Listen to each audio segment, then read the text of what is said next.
Hey there, everyone. Destin Legary here, and today I'm going to do something a little bit different. I really want to talk about the Starfield reveal trailer and why I had the reaction I did to it on the live stream. My reaction was one of concern, and as time has gone on, I've gotten more excited about it. But there's some stuff that we really need to talk about in terms of performance, and I feel like people aren't bringing this up, or they're sticking their heads in the sand and pretending like, oh yeah, it's Bethesda, everything's going to be fine. But I saw some pretty concerning stuff when I was watching it, so I thought we would take a look back, watch it live, and I have a whole bunch of little time coded notes in my timeline that I wanted to just look at with you and discuss with you. So here's why the Bethesda reveal of Starfield didn't hit for me the way it might have for you. Uh, Still, by the way, if you're excited for it, be excited for it. I want you to be excited for it, but I also want Bethesda to release a stable product. And based on what I'm seeing, I'm very concerned that the build is in a state currently where it's not stable, and definitely part of the reason that they delayed it is probably because of these issues that are being seen in this footage. All right, let's dive right in.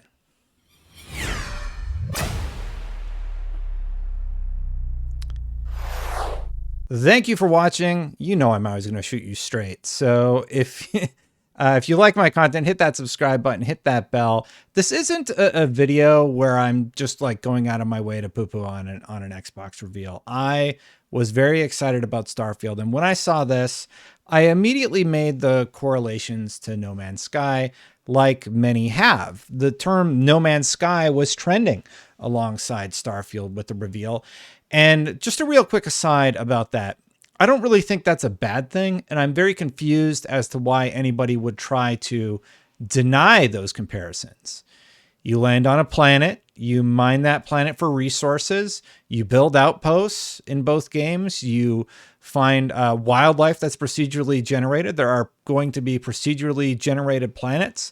You take off from planet and go into space where you have dogfights. Like, the similarities are just like boom, boom, boom, boom, boom. They're just so easy. To anybody who played No Man's Sky, like for an extended period of time, you're going to see those correlations.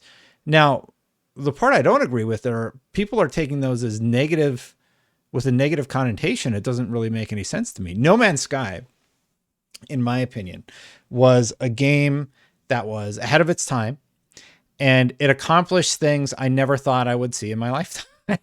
uh, Maybe I'm a little bit hyperbolic about it, but No Man's Sky will always be one of those games that it's very hard for me to fault. Even when people were hating on it, I'm just like, the team managed to accomplish something astounding. It was truly incredible what this small team managed to put out. And I'll never forget in 2016 when I took off from a planet, went right into space, and then went to the space station for the first time. It was truly an incredible moment that I'll never forget in gaming. So when I saw the Starfield reveal, and I can bring up the asset and we can just watch through it while I talk about it. When I saw the Starfield reveal, part of the reason, oh, 1 second. Part of the reason that I wasn't quite as enamored with it as a lot of people was because I had experienced a lot of the beats that they were showcasing in the video. Oh, that's weird. That is the correct. Maybe I'll set it to game, see if that works.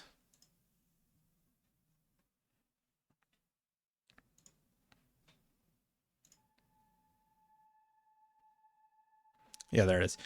Anyway, it hit a lot of the same beats that No Man's Sky hit. And I had hoped that Bethesda would do something unique with it. Now, in hindsight, I realized that what Bethesda is doing that is unique is they're going to have their traditional storytelling and world building that we become accustomed to. So I am excited about it, but I don't think there's any reason to be defensive about comparing Starfield to a revolutionary game from 2016. And you can call that hyperbole if you want, but No Man's Sky was running on base PS4 hardware, and it used procedurally generated planets to build monsters and do all this stuff. And as time has progressed, it's only gotten better and better and better and better.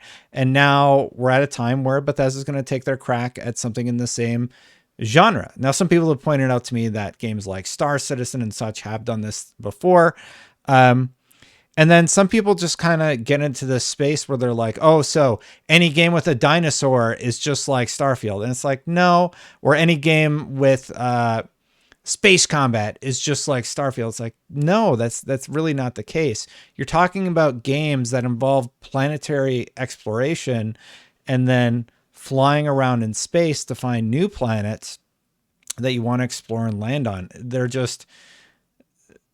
They even have the same mining laser mechanic, the fact that you gather materials and you build an outpost. Like there's just so many correlations, and there is no reason to take those as a negative. It doesn't make any sense to me that anybody would take a comparison to a game that, even if you hated it, people thought it was revolutionary.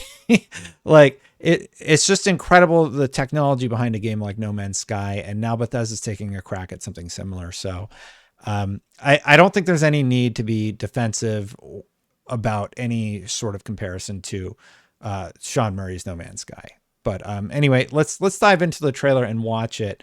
And we're going to sort of go through this. This is Premiere, and I have some notes, and I'll stop at my notes, but let's just watch it and enjoy together. So, I'm going to scrub forward. So you got this reveal, and we get all these little teasers. Todd Howard talks about their goals with it.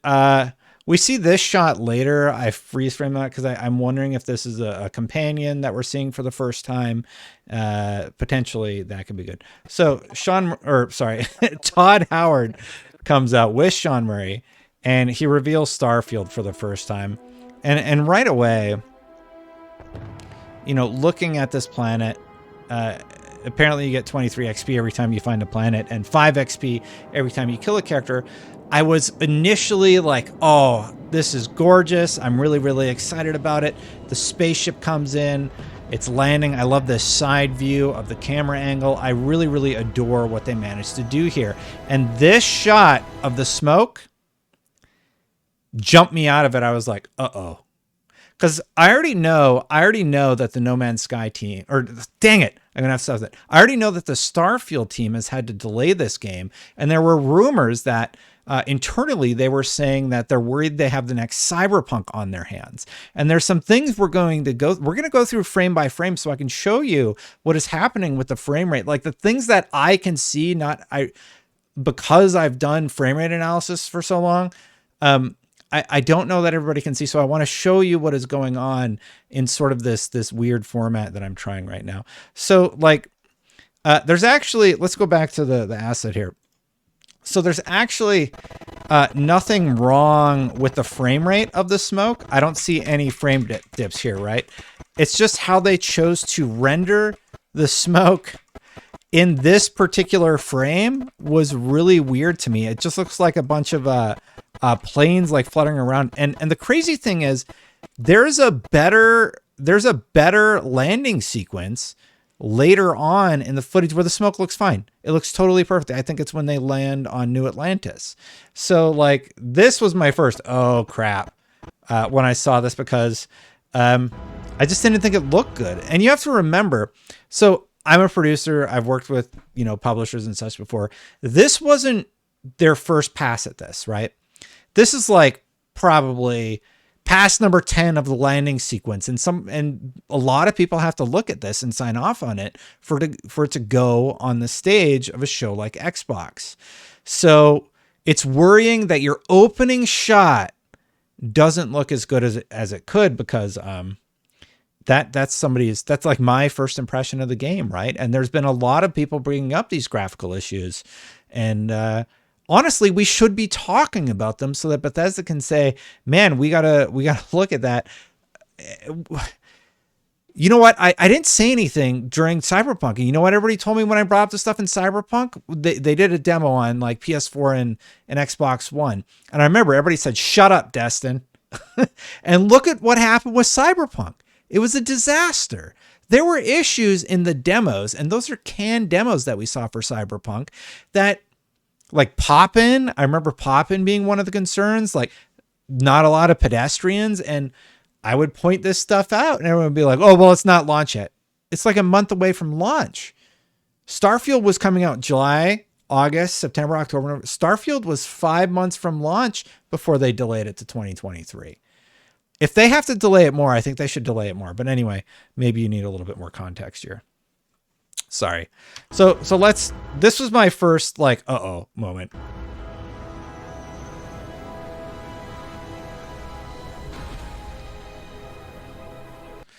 It's sort of like over here on the left. I don't think this landing sequence particularly looks as nice as they wanted it to. And there are other landing sequences later. I apologize if you're not a video editor. I have audio scrubbing turned on, so every time I go forward, if I'm going to do this, I'll just turn the audio off because I know it's annoying for some people. But like you're seeing, we're getting unique frames throughout the entire sequence. But I just feel like this opening shot I don't think is great. So fix the smoke, please. And then here right away, I actually don't have a note for this one, but something's going on with a light over here. I don't know what's up with that over here on the left. But then we get some stable stuff, and we get some really cool information and a really, really cool look at what's going on here. Now, for me, so you see the smoke thing. We get to meet Vasco for the first time. I'm all in. I'm excited. And I'm like, okay, like, what are they going to do that's different? And then he scans a plant. And I'm just like, I did this for like 100 hours in No Man's Sky. So I think anybody who played No Man's Sky and scanned the environment right away was like, oh, okay. Yeah, I did that.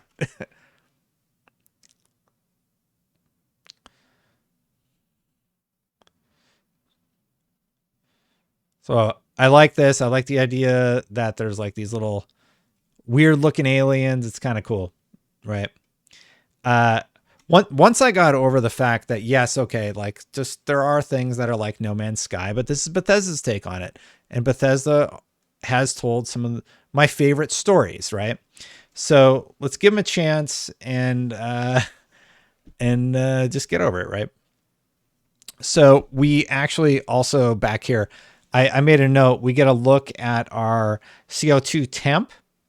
So temperature is going to be important on the planets. We know how much oxygen there is, and we know it has half gravity. So our jumpies are going to be extra jumpy. And then we know you can scan stuff. He unlocks some XP up here. So a lot of things like feeding into your progression, which we'll get into a little bit later.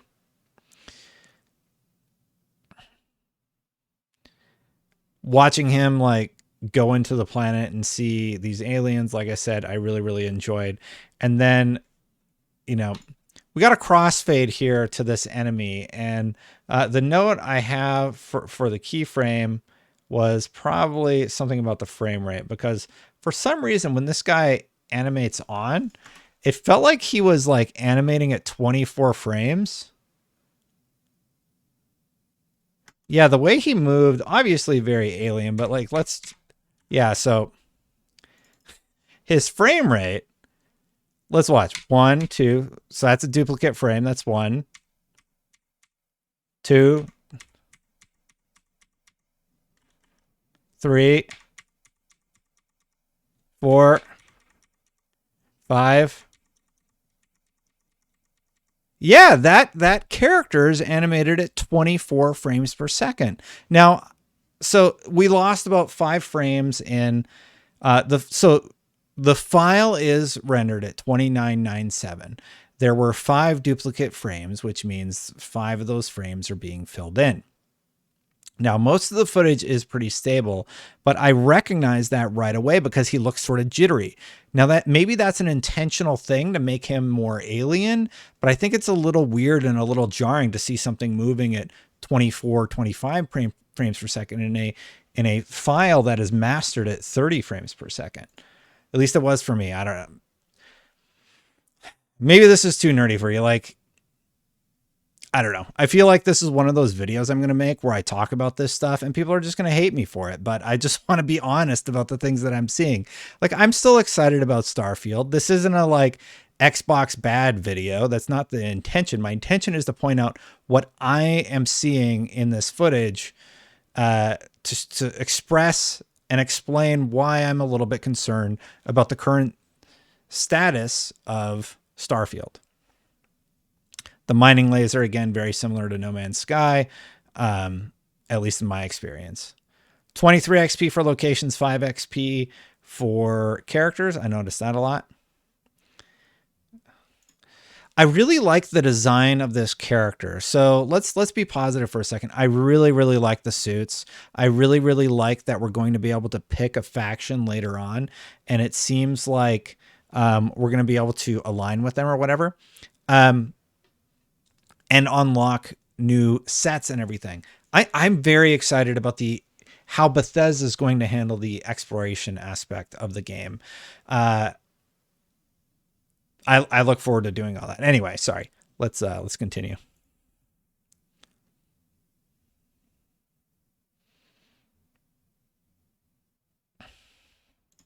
Yeah, so there's a lot of drop frames here. So like when he switches the gun. So watch this. So drop frame, drop frame, drop frame. Every time I press forward and it doesn't animate a new frame, like there's no motion whatsoever, that's a drop frame. So again, we have 4 drop frames, 5 drop frames, 6 drop frames. So it's like, and I kept seeing this throughout the demo where the footage would seemingly dip to around 24 frames in a second. And it created this really weird viewing experience for me. Like I said, I'm sure most people didn't notice that. And it is much better watching it like at home. But that worries me. That really, really worries me when this is what they chose to present to the audience. And, I feel like nobody's really talking about it in a way that's critical, but critical in a way where you're trying to say, hey, like, here's the stuff that I notice. I hope Bethesda can fix this before their 2023 launch.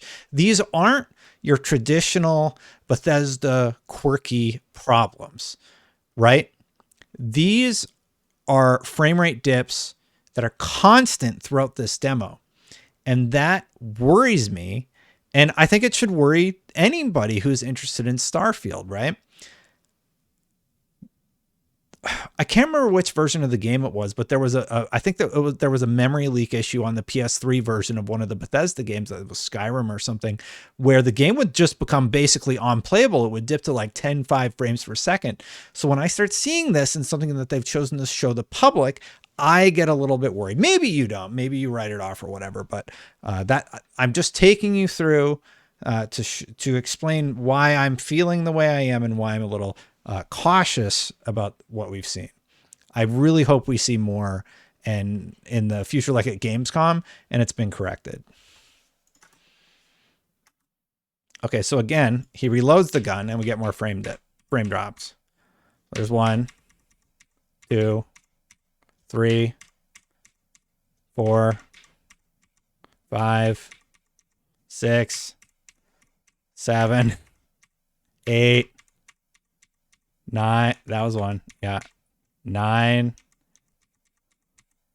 10. So let's count how many frames were total, and we can actually get the frame rate. Now, I know this is a very tedious way to do frame rate, but with trailers, all we know is that the trailer is 2997 and the footage is duplicating frames. So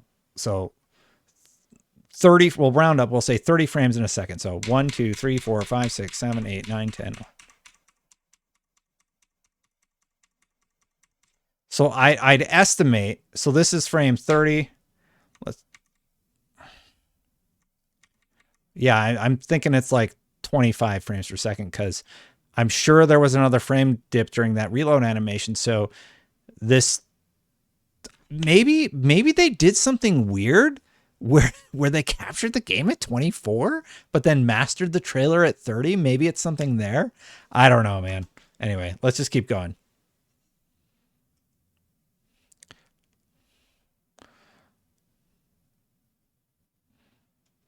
Yeah, there's a few minor lighting things that don't bother me as much. Like, I'll show you a shot up here where there's a weird lighting issue, but it didn't particularly bug me.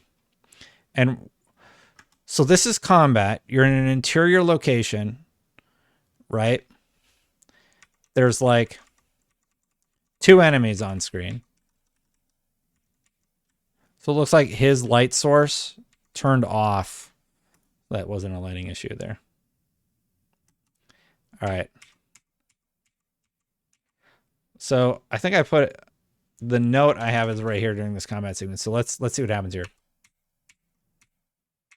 There's 1 duplicate frame. 2. 3. 4.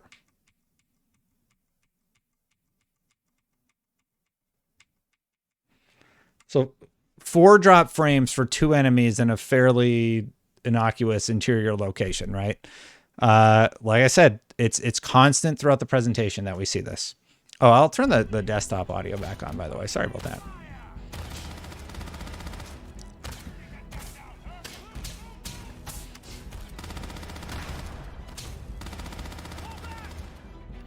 Sorry, I actually want to see what happens when he throws that grenade, because that's an explosion. That's going to, you know, tax the system a little bit more. I think this part was pretty smooth. No, there's a drop frame. There's 1.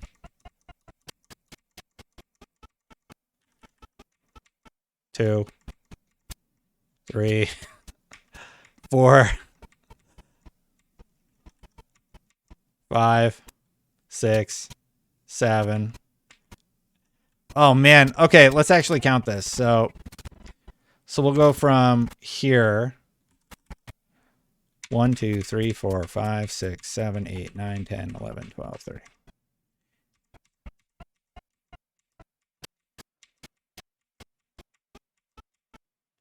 Okay.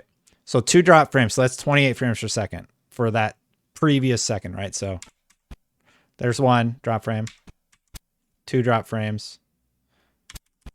We'll start here. Sorry. 1, 2, 3, drop frame. 4, 5, drop frame. 6, 7, drop frame. 8, 9, drop frame. 10, 11, drop frame. 12, 13, 14, 15, 16, 17, drop frame. 18, 19, drop frame. So we're up to 7 drop frames. 20, 21, drop frame. 22, 23, drop frame. 4. So that's running at 21 frames per second. This little sequence here.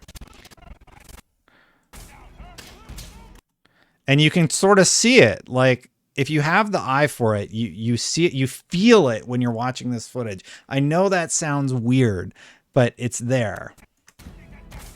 It just feels jittery. I have to wonder if Digital Foundry has done an analysis on this yet. Now, don't get me wrong. I think if they're able to stabilize this and fix these issues, like, that sequence looks like a lot of fun. It has to be bare minimum a locked 30 frames per second. Bare minimum. Really enjoyed the lock picking system coming back. That has me excited. Oh yeah, we got some big frame drops outside. So here, I really like the lock picking sequence, and I really like, let's zoom in on this. Fit, let's do 200%. Experimental analysis of selected client cell. I can't read the text. I do have the 4K trailer on YouTube. Unfortunately, I wasn't sent like a QuickTime version of this asset. But I have looked at the 4K version of the asset that they uploaded. Unfortunately, all of these things are compressed, but that compression does not cause frame loss. It'll cause like blockiness or muddy lookingness, but not an erasure of frames, right? And so I put big frame drops here. So I don't know if this is like an effect where they're supposed to be slowing down time or something, but 11, 12, 13, 40. So 1, 2, 20. So 3 frame drops. I'll just let this play out. It feels like it's running slow, so I'm not sure what's going on here. And they actually do something very concerning right there. Did you see that? I actually had to go double check, and so to me, and I hope to God I'm wrong, because I noted that we're getting a lot of frame drops here, right? So it seems like it's running slow, right? So let's go from here. So 1, 2, 3, 4. There's a frame drop.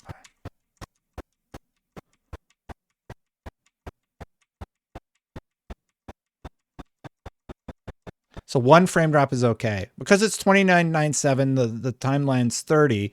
1 frame drop is like, you can give it a frame drop. 9, not so much.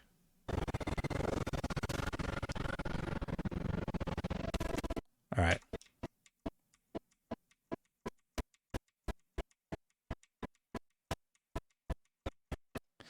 So there's this big jump cut here, and I don't understand why they did it, right? So he walks down the platform and he's walking towards this blue sphere. So you would think he would just go down there and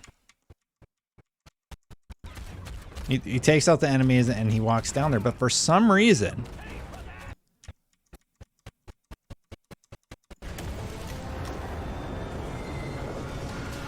and I truly don't know why this happens. It doesn't make any sense.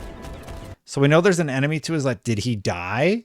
Did they have to recapture the sequence? Because it looks like they try and keep the narrative of the gameplay intact here, right? But watch that jump cut again. It's weird. It doesn't make any sense why it's there. Why did they jump cut there? Did he... Like, it's landing. It's still within the horizon, so the ship is actually... So he's further ahead, but the ship... I'm guessing something either happened with this guy, like maybe he died to that guy, or he got the damage effect and they didn't like it. The game could have crashed. I don't know what happened here, but it's the only time they jump cut in the entire thing in this way, and it was very suspect in my opinion. Now I'm not saying anything happened, but when there's frame drops and everything and you do a jump cut for such an innocuous sequence, why would you not just recapture it? Like, I want to ask their capture person what is up with that. And then here, like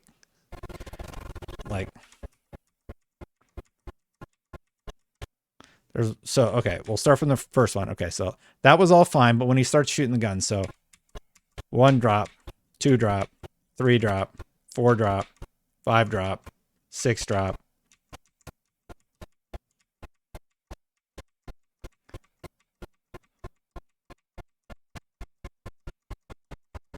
It's like up down to 24 frames per second in that sequence.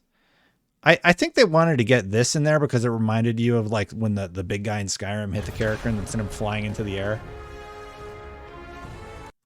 Now that wasn't a cut. I think he went from first person to third person, or it was a cut and that was a good cut because you can't quite tell, right?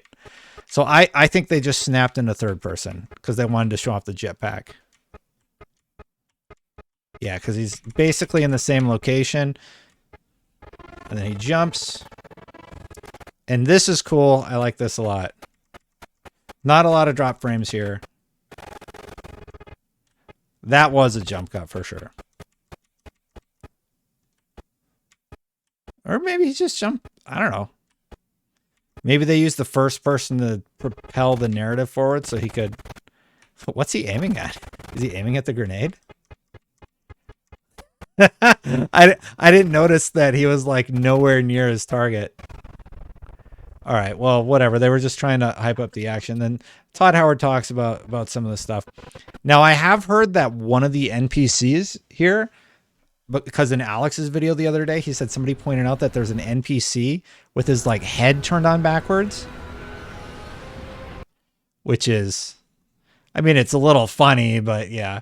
I mean, so here's the stuff that I don't really fault it for. Like I could point out that these trees, they look a little trees are just hard in games. So sure, they could look prettier, but you got to remember there's like 1,100 planets or something, right? So this is the sort of stuff where I'm like, yeah, okay, I get it. Like this is a lush planet. They have some fake plants or whatever here. I'll give them a pass on the plants, right? Frame rate. Inconsistent frame rate consistently in every combat scenario is much more worrying than some, you know, ugly sort of plants. I don't see anybody with a backwards head. I don't know what people are talking about. They all look correct. I like this. Like it's a bustling area. I wonder if any of these are like quest givers, you know? I think that's pretty cool. Now we sort of get into the good stuff here. We're like, we gotta look at this new area, and I'm gonna be a lot less negative because, like, you know, I'm actually excited about this game, but I'm trying to show you the stuff that I was worried about. I don't know what anybody. I don't see any. I'm gonna play I Spy with my little eye, an NPC with his head on backwards, and I don't think I'm gonna find it. Oh, I know the scene we're coming up to. What's up with the watch unlocking the door? I think that's a little weird. So here's the thing. I don't think that this character model looks particularly bad, but these character models are all over the damn place in terms of quality. I think she looks okay. She's like a little bit better looking Fallout 4 NPC, right? But then Bosco looks great. What is up with that guy? He's like the Assassin's Creed dude with the art hat that everybody made fun of. Like he looks so different from the other NPCs here. Oh, this guy like drops frames when he turns.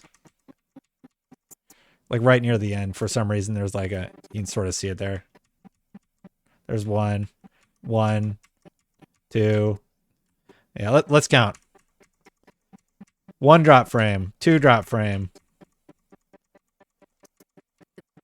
And again, it just detracts from what I'm supposed to be enamored in as a reveal. And I see this stuff, and for me, it's like, she looks fine.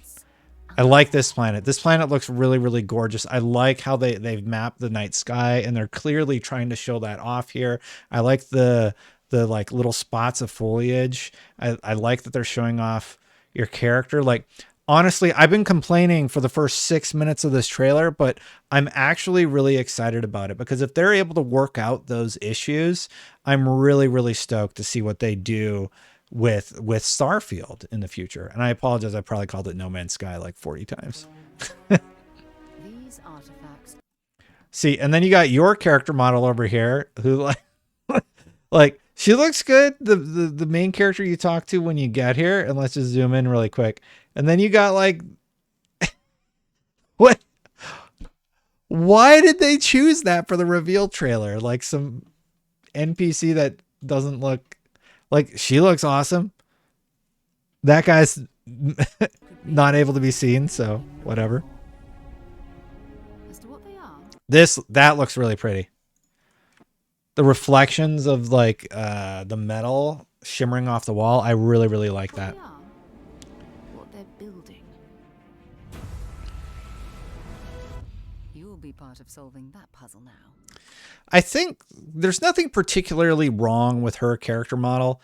I just think the way that as the NPCs talk just looks a little weird for some people, but I love Fallout. I love their game, so I don't really care about that so much. So, you found something? The new guy found it.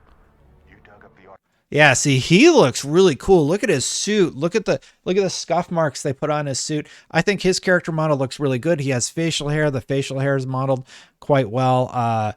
you know, for a Bethesda game, I'm very impressed with what they've been able to do with with many of these NPCs, even the mannerisms as his face wrinkles. I think they're using a lot of the tech they had in Fallout 4, which honestly it was pretty solid, so not too concerned there. Now we get sort of a smattering of all the different planets. I think this is the planet where they harvest drugfish. I don't know how else to phrase it. This one here, because in the concept art, I wish I had the concept art, but it's a dome planet, right? And then this is like, basically there's a lot of drug dealing, and the people just work all the time here. So yeah. If we can find more, we can. Love the look at like all these areas. This one gives me Fallout 4 vibes, where you meet the detective by the baseball field. I can't remember the name of the place, but yeah, these might be like the rebels or something like that. See, I think this guy's character model looks pretty good. I think they did a pretty good job on this guy too. Sold me this, told me that it spoke to him. Of course, the settled systems is full of groups with. Love this armor. I love this armor. I want this armor. This is the armor that I want to get, right? So it's cool. Like that's got to be end game. This looks like a story moment. Doesn't follow the rules. Agree to work for UCC staff. Together, we and now we get sort of like the pitch from each of the factions. If you ever played Fallout, you know, you usually have to align with a faction, and then you're kind of like stuck in that quest line until you finish it. I think in Fallout 4 you could eventually swap, but man, you're going to get locked in, and then you have to finish that whole quest line. We're not just here to shoot the bad guys. We're peacekeepers. Every time I watch this, like the whole intro sequence is concerning based on the issues that I brought up to you. But man, once I start seeing that Bethesda storytelling, I'm brought back to all the faction quests in Fallout 3.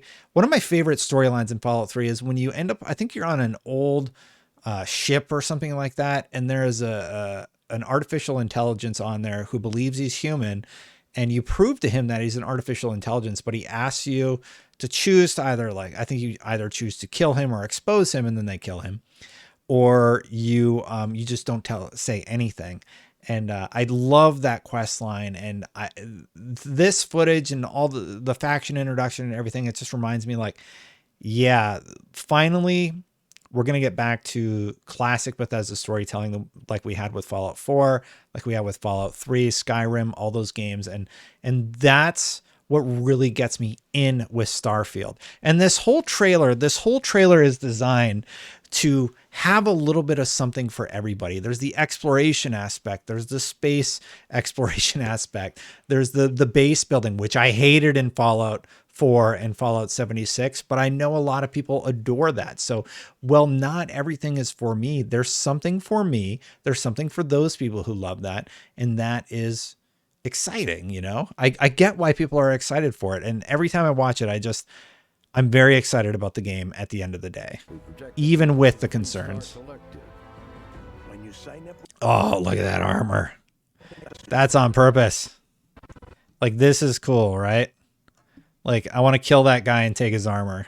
I want to betray these people, take that guy's armor and wear it. No one quits. The only way. I'm probably going to go with this crew for sure. Because that whole line, nobody quits, you can't get out unless you die. I'm just like, I just have a feeling that there's going to be a really good story conclusion to that one. Also, they're ruthless. The path ahead may be dangerous. I'm not sure how I feel about their monsters or whatever. But I mean, it's Bethesda, so like their crabs and stuff have always looked a little weird, you know? Not stopping. Most Dusties don't even make it this far. Because whatever lies at the end of this road. I assume Dusties are like some sort of drug. Now,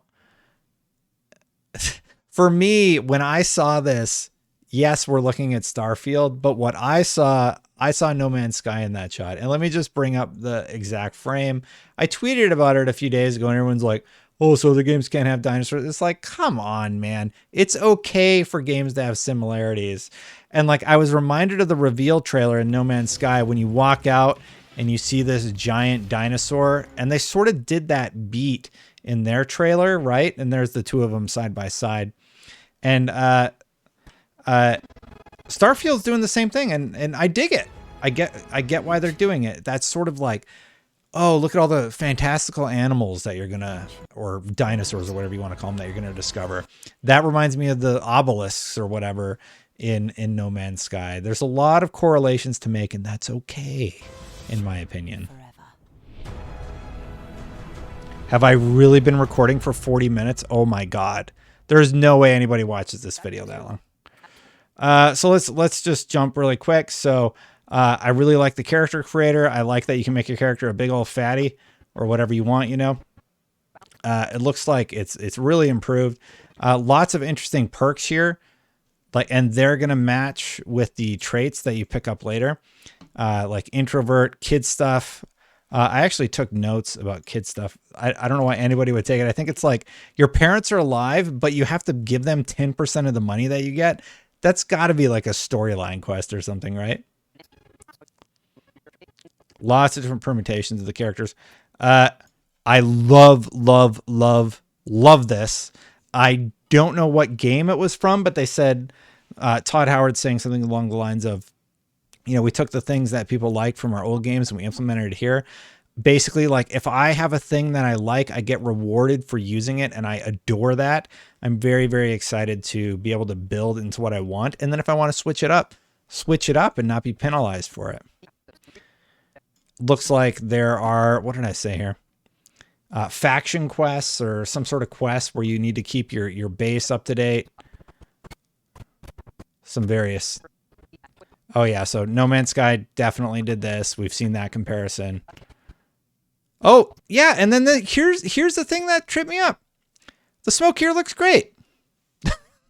So they had the one that I had all the issues with. Then I see this, and I'm like, why didn't you use this for the smoke? But that's not all. It's not perfect, but it's certainly better than the first one. Your own spaceships.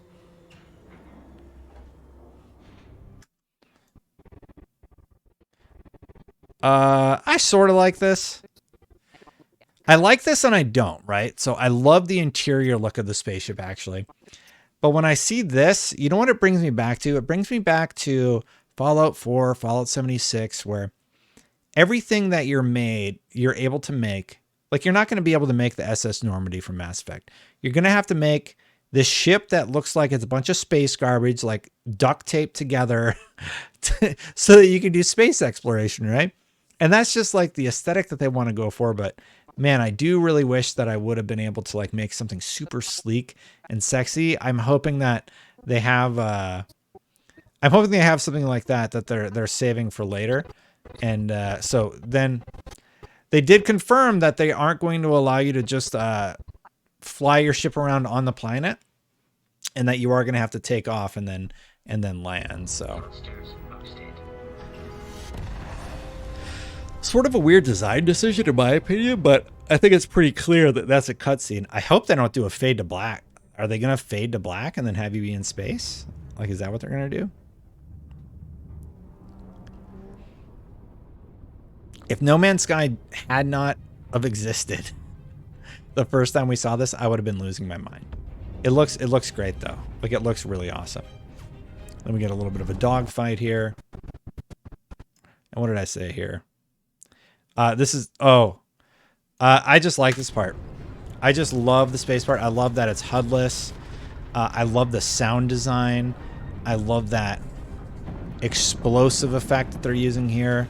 I really, really adore this part of the game. I think this is probably the best part of the presentation, in my opinion. Very, very excited to see what we're going to experience.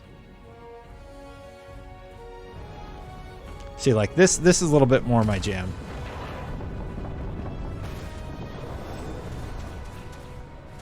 I do really like the idea of boarding ships. You can on dock, you can get up, or you can board. So are we going to be able to board and like kill everybody online and take their ship? Todd Howard confirmed that today, actually. So the space stuff is really looking cool.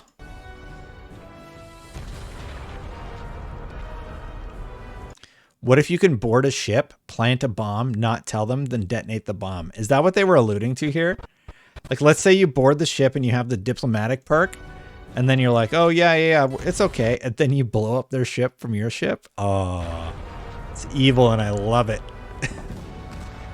We don't know that that's going to be in the game, but yeah. Everything's 23 XP or 5 XP. You're going to get a lot of XP for blowing up other people's ship, apparently. Ships.